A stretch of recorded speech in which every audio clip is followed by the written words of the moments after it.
Bienvenidos, soy Vanessa Acosta. Hoy nos acompañan el diputado Miguel Pizarro y el doctor Julio Castro para hablar sobre crisis humanitaria.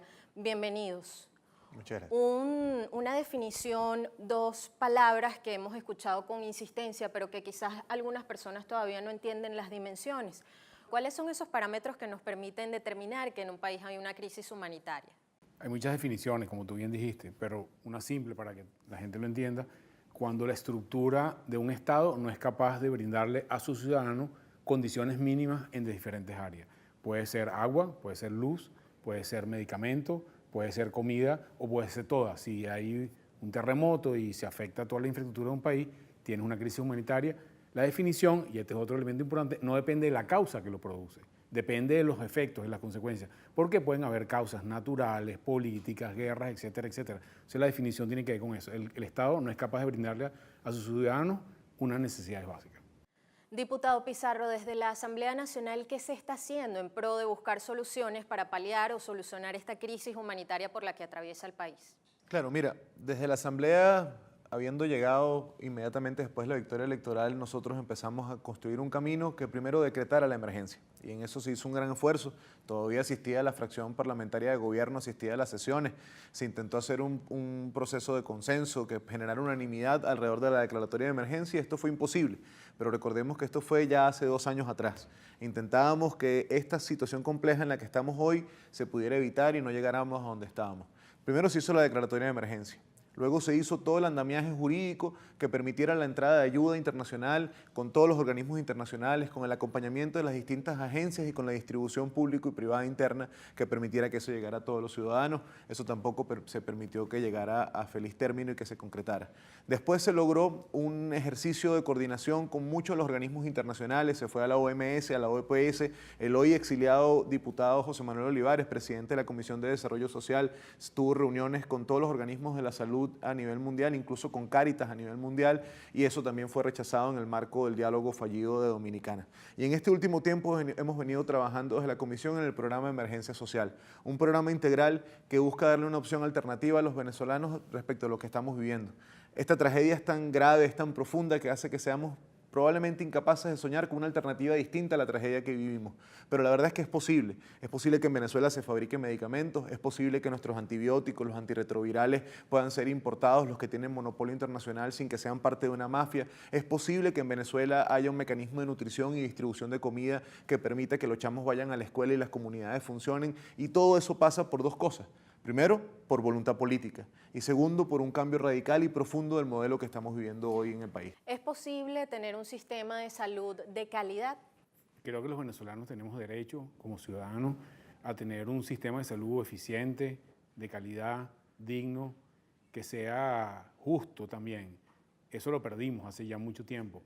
Es probable que yo haya vivido la Venezuela de un sistema de salud que venía deteriorándose. Yo estudié medicina en los años 80, ya esos hospitales tipo clínica, ya yo no los viví, ya vi un deterioro, pero la velocidad del deterioro en los últimos 5 años no tiene nada que ver con ese deterioro, donde ya no, el Estado es incapaz de garantizarle necesidades básicas. Pero como venezolanos tenemos derecho a pensar en una forma y muchos otros países lo han hecho. Lo hizo Colombia, lo hizo Brasil, lo hizo México. Estoy hablando de los latinoamericanos, no hablar ni hablar de los países del primer mundo. Y es algo que es parte de las necesidades básicas. Hay 2 elementos que los estados asumen, no importa su definición política o ideológica, como parte de la responsabilidad del Estado: educación y salud. Y esos son 2 de los pilares fundamentales de los derechos que tienen los ciudadanos. Diputado, en aras de lo que dice el doctor Julio Castro, ¿qué se puede hacer desde la Asamblea Nacional para procurar tener ese sistema de salud público de calidad? Yo creo que es multifactorial, ¿no? Hay una cosa que se generó con Chávez y que en el camino fue distorsionando en una buena medida el sistema de salud y cómo se prestaba el servicio, que es que nosotros tenemos que poder poner en una misma página y en un mismo carril todo este sistema, digamos, este parasistema de salud que se construyó durante el modelo del chavismo, todos los barriodentros, los CDI, que muchos están paralizados o están abandonados, pero que fueron una estructura que intentó sustituir toda la red primaria de atención médica y que terminó por destruir la red primaria de atención médica al no destinarle los recursos que hacía falta. Tú tienes que poder alinear estos 2 experimentos y hacer que sean útiles y funcionales para los venezolanos, pero además nosotros tenemos un gran atraso en nuestra ley marco, nuestra ley orgánica del subsistema de salud, nuestra ley orgánica de todos los ejercicios ejercicios profesionales. En realidad nosotros tenemos un atraso legislativo importantísimo con respecto a Latinoamérica. Y hay un tercer elemento también que no es solo de la salud o del marco social, nuestro sistema de contrataciones públicas. Nosotros no tenemos un sistema transparente de contrataciones públicas en áreas que sean estratégicas para los venezolanos y tú terminas licitando exactamente igual una caja de papel o unos bolígrafos para una oficina que un tomógrafo o algunas cosas que tú necesitas para un hospital, cuando los niveles de prioridad y de seguimiento de la administración pública deberían ser distintos. Diputado, ya han empezado a recoger denuncias desde la Asamblea Nacional, así lo han reflejado algunos medios, sobre la exigencia del carnet de la patria, por ejemplo, para tener acceso al sistema de salud público o al 0800 Salud Ya, o incluso a las farmacias de alto costo. ¿Qué van a hacer para evitar ese tipo de incidentes? Nosotros, en el marco del conflicto de las enfermeras y los médicos, en una de las sesiones de la comisión, el diputado Olivares llamó en vivo al 0800 Salud y uno de los requisitos es el carnet de la patria. Pero, a ver, por un segundo salgámonos de lo específico del carnet de la patria. Todo nuestro sistema de salud ha estado lleno de alcabalas en los últimos 5 años, alcabalas distintas. Primero era la gasa, la sutura y las cosas mínimas, ya eso se convirtió en la rutina y todos tenemos que llevarlo como ya ni siquiera nos parece extraordinario. Después era no solamente eso, sino buscar un poquito de plata que permitiera conseguir algunos insumos extra o pagar la mafia o la coima que permitiera que eso entrara hasta el hospital. Y hoy en día tienes requisitos políticos, tienes certificaciones absurdas, tienes gente que no debería estar administrando hospitales, cosas estúpidas como no permitir que entren donativos a hospitales porque el director tiene una tendencia política y el que lleva el donativo tiene otra tendencia política. Todo eso hoy lo vivimos los venezolanos. Ahora, ¿cuál es el objetivo de fondo de eso? El objetivo de fondo es que nosotros pensemos que estamos condenados a que esto siempre es así, a que nos dividamos entre nosotros, entonces el paciente pelee con el doctor con el anestesiólogo, cuando al final todos son víctimas de un sistema que no permiten que hagan las cosas que tienen que hacer y ahora un sistema de dominación social que busca que las pensiones, que las medicinas, que los alimentos, que el gas, que todas las cosas básicas dependan de un carnet político que controlan unos pocos. Doctor Castro, habría que hablar también de opacidad de cifras. Desde hace muchos años no se ofrece el boletín epidemiológico. No teniendo esas cifras, ¿cómo se puede hacer entonces para trabajar en pro de articular acciones para evitar enfermedades o incluso para trabajar en términos de prevención o para combatir enfermedades reemergentes que hace mucho tiempo habían sido erradicadas de Venezuela? Fíjate, creo que es importante que la gente entienda que no es solamente la data estrictamente epidemiológica. La memoria y cuenta, que es una obligación de los ministros con el Estado, con los ciudadanos, en los últimos 2 años no la hemos podido ver. Eso indica una falta de transparencia rasa, gruesa, muy importante, más allá de los datos de quién se enfermó de qué, que es vital. No sabemos la gente de qué se muere, no sabemos cuántos se están muriendo y las razones por las cuales se están muriendo. Y todo eso forma parte de una opacidad que hace que el sector salud ha sido uno de los grandes nichos de corrupción de este gobierno en los últimos 18, 19 años.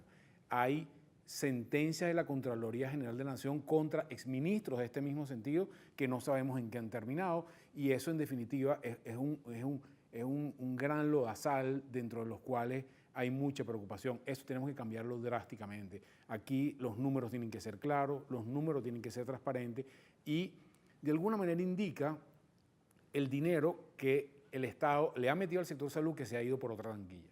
Eso es un elemento fundamental. Creo que uno de los elementos centrales de un sistema de salud digno, de lo cual hablábamos en la pregunta anterior, tiene que ver con que tenga el dinero suficiente, que sea transparente, que tenga los recursos humanos, que tenga la infraestructura y el último elemento que lo conecta todo con una buena logística. De nada sirve que tengas un superhospital en el Vigía, entre comillas, que el presidente ha hablado en estos días de él, y no tenga médicos o no tenga antibióticos. Una estructura.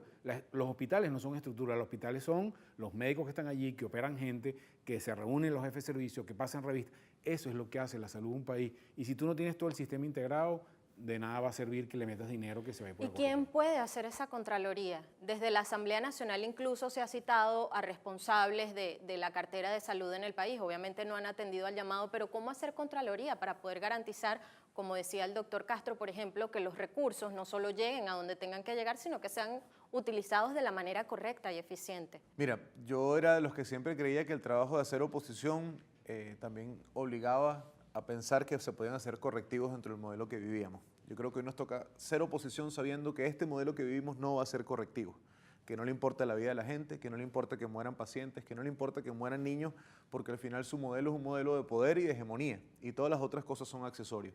Ahora, todo esto que estamos viviendo debe servir para poder construir el cimiento, por lo menos en proyecto, en pensamiento y en sueño, del sistema de salud que nosotros nos merecemos.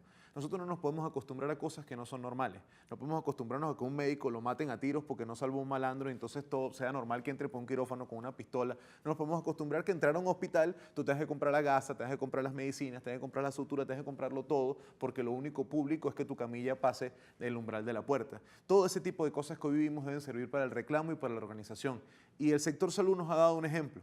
La lucha del sector salud intentaron callarla con un tema de sueldos y escalafones salariales y fueron bastante drásticos en su respuesta. Nuestra lucha es por los sueldos, pero también es por la vida.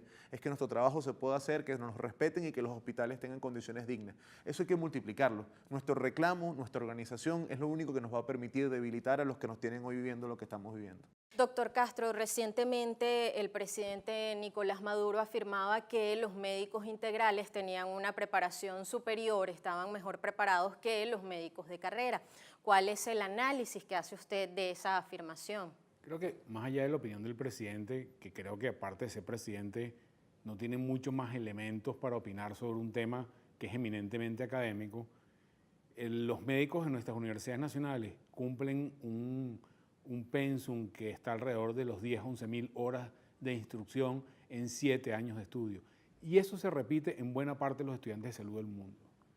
Comparar 10 a 11 mil horas contra, en el mejor de los casos, 3 mil horas, no de la misma calidad, ojo, estamos hablando de 3 mil horas, 11 mil horas en hospitales, con pasantías, con laboratorios, con cadáveres, con pacientes, contra 3 mil horas con la mejor intención posible en un barrio o en una casa de vecindad. Esa es la instrucción. No hay comparación. Y la respuesta final de eso, que la tienen en este momento los gobiernos alrededor de nosotros, cuando llegan esos médicos con esa preparación, que no tienen la preparación necesaria, no hay forma de comparar una cosa con otra. Eso no quiere decir que no estemos pensando en que esos venezolanos que también fueron engañados, no haya una forma de incorporarlos a un sistema de salud que nos arrope a todos. Yo creo que buena parte de nuestra responsabilidad en la transición y en el puente hacia una nueva Venezuela es hacer que esos venezolanos que entraron como médicos integrales comunitarios encontremos alguna manera por la vía académica de que se incorpore en un sistema de salud con trabajos que sean dignos, que sean remunerados, que tengan satisfacción de que un paciente mejore de cualquier manera también. Y creo que eso es en lo que estamos trabajando y yo lo vería de esa manera, más allá de poner una diatriba de médicos de un lado o médicos de otro. Creo que tenemos que mirar hacia el futuro en ese sentido, entender que no tienen una formación como para ser médico, las pruebas han sido suficientemente claras, pero creo que un elemento central es ver cómo los incorporamos. Diputado, el balance que se hace desde la Asamblea Nacional de, por ejemplo, la misión Barrio Adentro y tantas otras misiones y planes que se han impulsado desde el Ejecutivo Nacional en torno a la salud, por ejemplo, o para atender las principales demandas de los venezolanos. ¿Cuál balance se hace hasta ahora? Y además, en el contexto de esta crisis, lo importante que es articular acciones incluso con el apoyo de la comunidad internacional. Desde la Asamblea algo se ha hecho, pero ¿qué se ha logrado y qué falta por hacer? Mira, lamentablemente temas como la salud, aunque tú puedas construir pequeños pañitos de agua caliente desde la organización civil o desde la acción política paraestatal, la verdad es que el Estado es quien tiene la principal responsabilidad. Y nosotros podremos hacer 10.000 intentos y nunca vamos a poder resolver el problema sin poder tener el poder y la función del Estado. Yo creo que hay experiencias como la Acción Solidaria, que han hecho un enorme trabajo de poder hacer que los medicamentos lleguen a donde deben llegar, lo que ha hecho Cáritas. Pero creo que el balance es muy elocuente. Cuando tú miras, y cito un poco el ejemplo que daba el doctor Castro, la región, paludismo llegando a Bolívar, a Brasil, difteria en Brasil, sarampión en Colombia. Nosotros estamos reproduciendo enfermedades que eran superadas. Yo soy diputado de Petare, que está a media hora de este Palacio Legislativo. Hay tuberculosis en Petare, hay paludismo en Petare. Son cosas que habían sido superadas y que este modelo de atraso han hecho que vuelvan a aparecer. Ahora, ¿qué tenemos que hacer los venezolanos? El primer paso es no resignarnos. El segundo paso es organizarnos como lo han hecho los pacientes trasplantados, los pacientes de VIH y los pacientes de cáncer, reclamar nuestro derecho. Y lo tercero es, unidos, pacientes, médicos y todo el que sufre esta crisis, reclamar lo que nos corresponde porque este país tiene que cambiar.